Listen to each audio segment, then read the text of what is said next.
After investing in 171 SaaS businesses over the past 5 years, I've uncovered more than a dozen patterns among the businesses that grow the fastest and lead to life-changing outcomes for the founders. In this video, I'll reveal 6 of these patterns and show you why they make your startup more valuable, even if you never plan to raise funding. The first lesson is that fast growth in a SaaS startup is a multiplier between the founder and their market.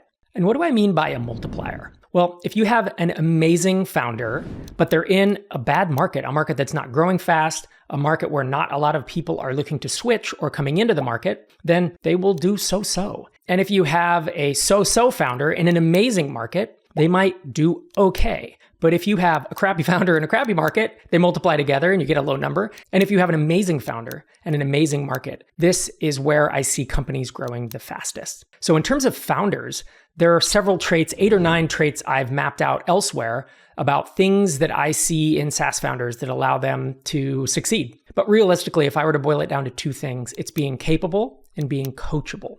So capable is they get stuff done. They move quickly. They generally work on the right things. They're right enough of the time to keep pushing the boulder up the hill. Coachability is the willingness to ask for advice, to ask smart people, whether it's an investor, an advisor, someone in their mastermind, another startup founder that they know, and take that advice and maybe not implement it directly, but at least incorporate that into their thinking. So that's founder. If we switch to the market, I talk about total reachable market. So total addressable market is what venture capitalists talk about, right? Which is some $1 billion TAM. You might hear this. For me, total reachable market is how many people are looking for your solution or this type of solution on a monthly basis. How many new businesses are cropping up that need it? How many existing businesses are switching from existing solutions?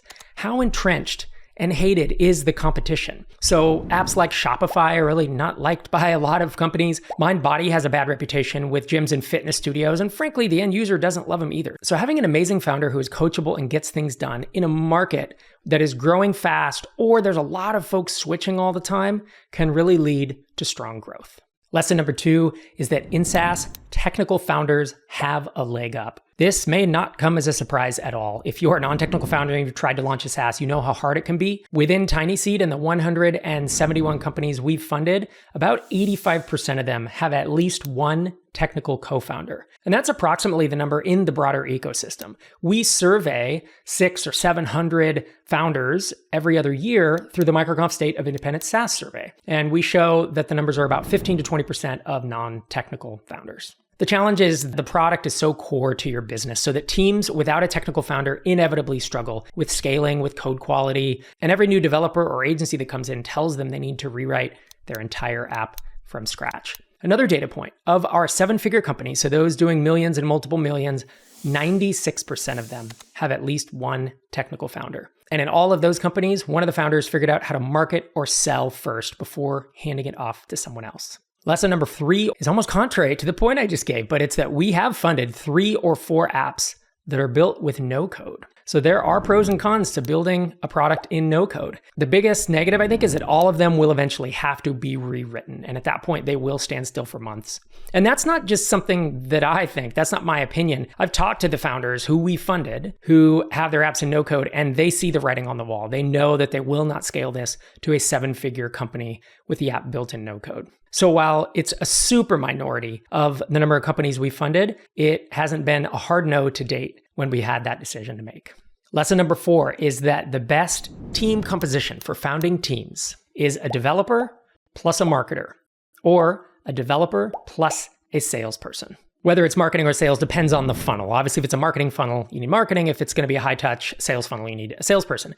The other thing we've seen work, and I would say is comparable, is a developer plus a subject matter expert, but only if that subject matter expert learns how to do sales or marketing. Because having someone building the product, your developer, and the subject matter expert telling them what to build and usually doing customer success, but then no one doing sales or marketing is not a recipe for fast growth. So usually it's that subject matter expert who gets out there and starts doing the sales and marketing if they want to grow fast. The 5th lesson is just how big of a win focus is. Anyone we've seen trying to manage multiple apps or an app plus consulting is really giving half effort at best. And they can't dedicate all their thought, their time, attention, and energy to growing this single thing that is hard to grow. So we've seen folks who for years have been trying to juggle 2, 3, or 4 things. They come on board with TinySeed and they focus, and suddenly their main SaaS app starts growing really quickly. And I've had multiple conversations with folks asking them, is this the TinySeed effect? Like, why did you start growing? And they say, well, it's the advice, it's the mentorship, it's the funding, but also it was my ability to focus. And this lines up with my own experience. When I had 8 or 9 products, back 15 years ago, none of them would grow. I could maintain 8 or 9 products. But if I wanted one to start growing faster and get into that 6, 7, or 8-figure mark, I knew I had to focus. And that's exactly what I did when Drip started taking off. I sold all of my other apps so that I could focus solely on growing Drip as fast as possible. My 6th lesson, looking across data from these 171 companies, is that lower price points tend to churn faster. Pretty much in every case, actually. I'm still looking for a counterexample or two to this idea that lower price plans and lower price customers churn faster. And in fact, we don't fund consumer or really prosumer apps because the churn in those apps are pretty much catastrophic. Like most applicants that we've seen have this 14 to 30% churn when they're dealing with consumers and prosumers. And that type of churn is business ending. The thing to keep in mind though is you can't just raise prices and expect your churn to go down. You actually need the features to serve upmarket customers in order to get that churn down to those marks where you can really grow a business at 2, 3, 4% per month.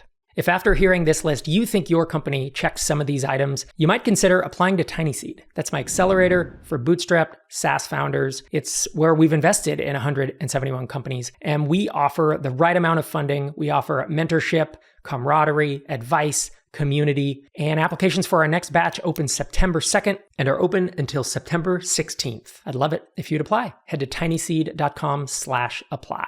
So when I started putting this list together, I actually had another 7 or 8 lessons, but putting them all in this video would have made it too long. So I decided to put the rest of the list on the next episode of my podcast, Startups for the Rest of Us. You can find the podcast on Apple Podcasts, Spotify, and even here on YouTube. That podcast is up to 730 episodes or so, and I've been doing it for 14 years, every week, week in, week out. And I talk about building, launching, and growing bootstrapped software products. Really, bootstrap SaaS is what we focus on these days.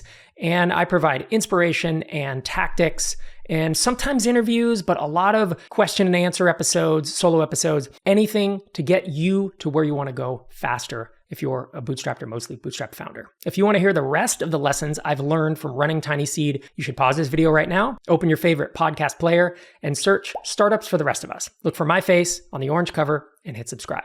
I realize that raising money isn't for everyone. If you're struggling to decide whether you should keep bootstrapping or raise some outside funding, there's a key decision you'll have to make that you cannot undo. That's what I cover in this next video. Make sure you go check it out. Thanks for watching.